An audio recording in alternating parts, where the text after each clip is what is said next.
അസ്സലാമു അലൈക്കും. ഞാൻ എൻ്റെ വല്യപ്പാനോട് ചോദിച്ചു നിങ്ങൾക്ക് ഉംറക്ക് പോകാൻ ആഗ്രഹം ഉണ്ടോ ചോദിച്ചിട്ട്. അപ്പം എന്നോട് പറയാം ഉംറക്ക് പോകാൻ ആഗ്രഹമുണ്ട്. അപ്പോൾ ചോദിച്ചു നിങ്ങൾക്ക് ഇവിടുന്ന് പൈസ ചോദിച്ചു. അപ്പം എന്നോട് പറയാം എനിക്കും എൻ്റെ വല്യമ്മാക്കും മാസത്തിൽ 6000 റുപ്യ പെൻഷൻ കിട്ടുന്നുണ്ട്, അടുത്ത് വെച്ചാണ് നമ്മൾ ഉംറക്ക് പോകുന്നത്.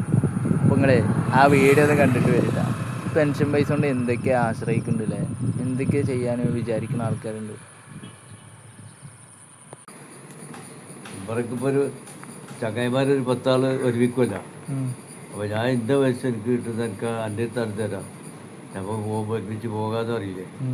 അങ്ങനെ ഏറ്റെടുക്കാൻ പറ്റിയ എവിടേക്കും കൊടുത്ത് അല്ലെങ്കിൽ പിന്നെ അത് തൽക്കാലം ഇങ്ങനെ ഒരു 50,000 ചോദിച്ചപ്പോൾ എല്ലാത്തിനും കൂടി ഒരു 10 റുപ്യ അവർക്ക് കൊടുത്ത് അതിപ്പോൾ ഒരേ ഇത് കിട്ടാൻ പറ്റില്ല. കേട്ടാന്ന് വെച്ചാൽ അങ്ങനത്തെ കൊടുക്കില്ല. അങ്ങനെയൊക്കെ ഉള്ളൊരു സംവിധാനം ഉണ്ടായിന് കുറച്ച് മുമ്പ്. പക്ഷെ അതെന്താണ് അറിഞ്ഞാൽ ഞാനിപ്പോൾ ഇങ്ങനെ ഉദ്ദേശിക്കുന്നുണ്ടടാ, ഞാനിപ്പോൾ ഇങ്ങനെ ആ പെൻഷൻ കിട്ടുന്ന തന്നെ ഒരാളേക്ക് കൊടുത്ത് ഏൽപ്പിച്ചിട്ടുണ്ട്.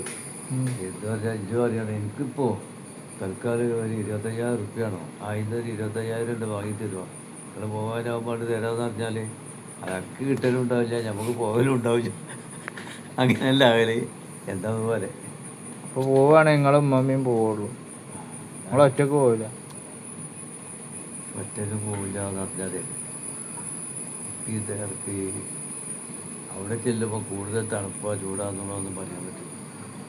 നമ്മളവിടുത്തെ കാലാവസ്ഥ അല്ലേ ഈ കാലം അവിടെ. പിന്നെ AC ഇല്ലാത്ത റൂമുണ്ടാവില്ല. അതൊക്കെ നമുക്ക് ചെയ്യാം.